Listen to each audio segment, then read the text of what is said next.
S-a gândit Montana Vlog să se retragă din activitatea sa de vlogger când câștiga bine?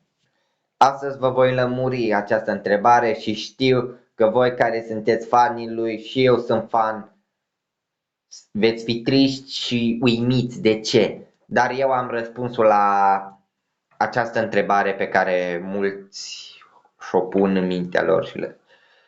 În primul rând, Montana Vlog s-a retras din cauza haterilor, pentru că ei nu sunt în stare să facă ce au făcut el, să îndrume oamenii pe o cale bună, s-au gândit să-l denigreze și să-l atace în continuu și uitați că până la urmă haterii și-au atins scopul.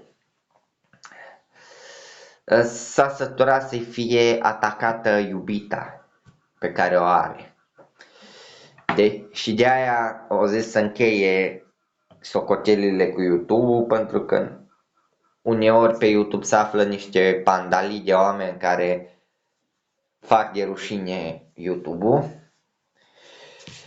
Și atât. Îmi pare rău că s-a retras, să știți, dar asta a fost decizia lui, nu putem decât să o respectăm. Ne revedem data viitoare, numai bine. Salut!